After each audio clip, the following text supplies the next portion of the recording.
What are you saying? Open enforcement husband ever made a stock purchase or sale based on information he received from you? No, absolutely not. Okay. Thank you. What's up, players, traders, and haters? Welcome back to the channel. I just wanted to show you that clip because that is the best trader, the all-time, the MVP best trader, right? Nancy Pelosi. Someone was asking her a question and it seemed like she kind of panicked and took off, right? So yeah, guys, welcome back. It's time for another freaking video. We got to talk about some AMC stuff and some GameStop stuff, right? So today is GameStop's share dividend split, right? So you will have more shares of GameStop. They're gonna split them right now after the market closes, and then you're gonna have more shares in your account tomorrow. All right. So be prepared for that, and the price will be lower, whatever the price is today divided by 4. Okay. And you can do what you want with those shares. I'm not expecting the MOAS or the squeeze tomorrow or anything like that, right? In my opinion, remember, I'm not a financial advisor. It's not financial advice, so don't take it as that. Take it for educational and entertainment purposes only. And yeah, so don't expect the squeeze tomorrow. I don't, because even like with other past dividends that have happened, it takes a couple weeks, right, for everything to settle and be done and be finalized. Especially with the squeeze, like with the Tesla squeeze, sorry, it took a couple weeks for the price to start, shooting up, and also like with overstock, right? So yeah, guys, we're gonna talk about AMC a little bit. I said yesterday that we were probably most likely gonna see a pullback today, and we did. Okay, so I'll explain that. And remember, the point of this channel is to educate people, to help people, right? Help them learn how the stock market works and what's going on. So today I'm gonna give you a breakdown that I found that's pretty, informative, and I think it can help a lot of people, right? So that's the point. That's the mission of this channel, right? To educate, and if I can entertain you on the way, well, to me, that's just a plus. All right, guys. So thank you to the subscribers, right? We're still growing the channel. We're moving along. One day, we'll have more than we'll ever, more than I ever expected, right? That's just how it works, right? I already have proof of work, and something seems to be working. All right, guys. So I'm going to keep rolling with it. Okay. So let's jump into the info. And if you can, just, subscribe, comment, like, let's get to it. Cool. Hope everyone's having a good day, of course. A little bit of volatility in the market, nothing crazy, right? So what I want to point out first is going to be the this article here. So economic recession is crushing these 10 hedge funds. If you want to see all 10, you go here. But let's just look at this. So 2022 has been one of the worst years on record for equity hedge funds. All right, guys. So those apes out there that have heart, right? We're hanging in here.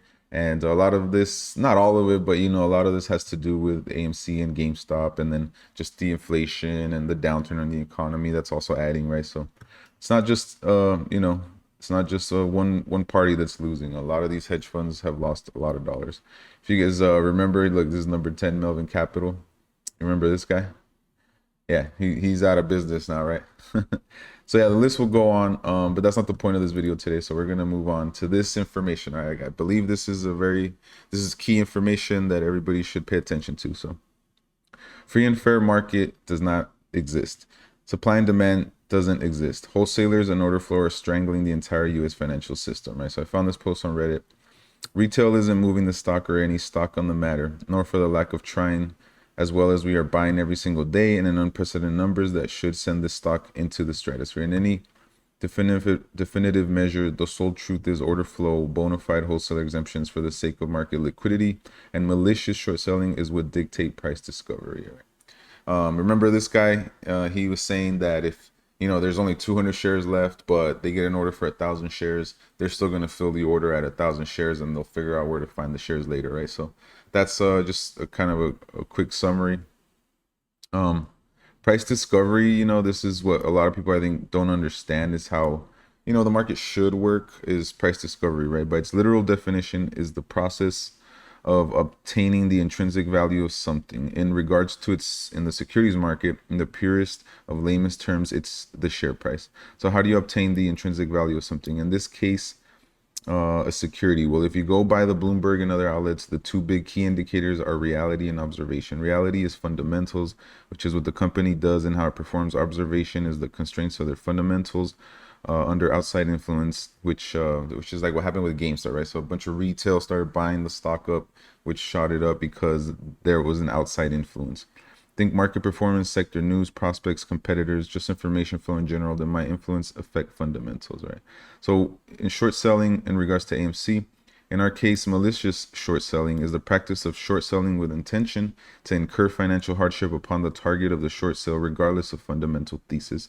The idea is to make opportunities like capital raising and corporate governance harder or next to impossible, all right?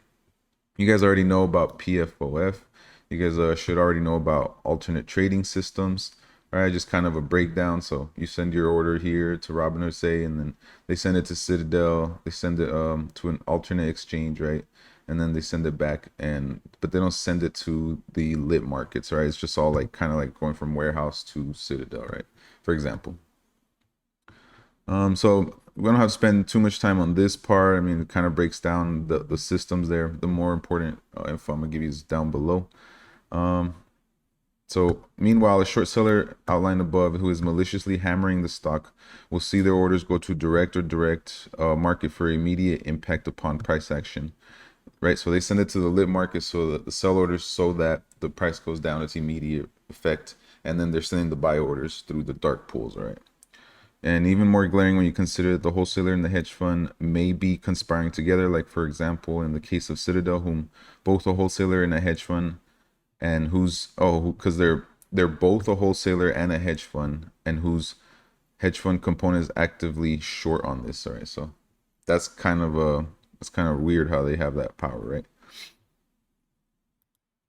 So that's why, the whole thing about, in my opinion, right, that the share price is not the real share price because of the information I'm going to give you down below, right? So let's jump into what is OEV, so off exchange volume. Off exchange volume is the metric of which percent of intraday volume buying and selling is done off exchange, meaning outside lit exchanges like alternate trading systems as explained in the post, and the OTC, over the counter. So giving you some examples of all that. And then this is the most important part here. Right? So AMC as it stands is one of the most maliciously maliciously short sold and off exchange traded stock in the entire securities market. Every day more than 50% short and above half exchange volume directly destroys any possible upward movement, right? So wholesalers at the fulfillment level are also actively diluting shareholder and company value by selling endless shares no matter what the supply and demand may dictate, whether this is to retail investors, institutional investors, or counterparties in securities lending looking to go further short on their positions. All these actions in totality prove a clear and concise intentionality to defraud price discovery. All right, so that's not the true supply and demand price, is basically like the best way to put it, right? The very same actions also demonstrably disprove any thesis of a free and fair market. Anyone, media, analysts, influencers trying to state the contrary to this fact are widely misinformed or intentionally are being dishonest, right? For me, it's no sell. All right, so I know it was a lot of words, a lot of reading, but this is some good information. I'll put it down. This was posted 4 hours ago, so it's still fresh. But yeah, this is a good point, and this is for a lot of people that don't understand why people say, oh, this is not the real price, right? Oh, they're lying to us. They're not giving us the full information, right? Because a lot of things just don't make sense, right, when it comes to the AMC price, and which leads me into this. So I posted this like 11 hours ago, right? So when does FOMO start hitting AMC? I was thinking at $18, $19, $20, right? So then a bunch of people replied, and I want to just show you kind of it's just all over the place. All right, so we're not on the same page, but we are coming for those people that are sitting at a higher average, right? So luckily me, like, I bought in the lows, I bought in the highs, I bought in the mids. Last year I sold some, I made money, right? But I've been buying more now back, right, at a lower price, and I got to make some profits and so on. So that's why I don't hate AMC, right? I've actually been able to play where and now I just hold it. But back, last year when I did trade it a little bit, I was able to get my money back and make profits and still have shares to hold, right? So that's where we're at right now. So none of the above. Let's go down. Has to break and hold 21, $30. FOMO at 50, never leaving. And like I'm saying, these higher people, like check this out. So that's 72, right? That's when people would catch FOMO. And FOMO is not like a one-time thing, right?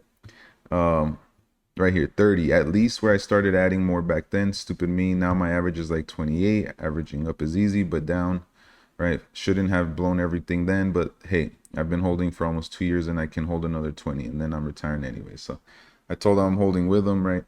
No FOMO. Look at the economy. That FOMO is doesn't matter, right? Like if people are gonna attract, they're gonna flock into something. It doesn't matter. It's not a one-time thing. Like FOMO can happen at any point, you know. More like 70s, 20, 40. So just all over the place. 50. I guess 20 will start to hook people if they aren't paying attention. So yeah, if you think, you know, give me your opinion in the comments. What price do you think people will start FOMOing at, right? Cool. All right, I just want to point that out. Okay, on the chart here, I put the Bollinger Bands today because this means what this does, right? What it's showing you is like when there's a lot of pressure. So when this waste of time happened here, right, where they were just consolidating, the bands were getting tighter. So that means a move is coming, right? So right now on the daily chart, right, I've been expecting this. Like I said yesterday, most likely we're gonna have a down day, okay?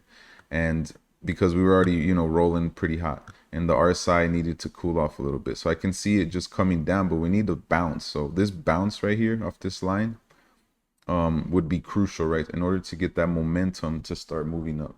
Okay. And then the Bollinger Bands, right? So I'll zoom out a little bit so you can see. Now this red box is made to represent, you know, this box back here before the June run up, right? So let's squeeze it a little bit so we can see it more clear. But right before, right, when the Bollinger Bands start to squeeze, that's when you get the pressure and you get the pop.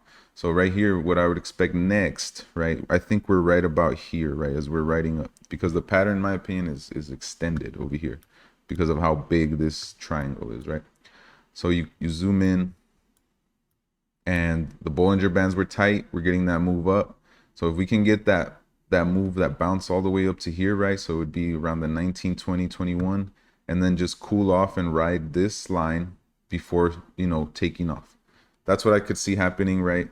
In my honest opinion, to the upside, right? Now, if we break this support, then I don't know. We're gonna need some real momentum. We might be able to bounce off the top of this line, but that would already be down at like 1450, right? So I think we have good news coming. The movies have been insanely busy, right? I think we can, the coming weeks, the coming days, and we have the earnings on August 4th, and anything can happen in between there.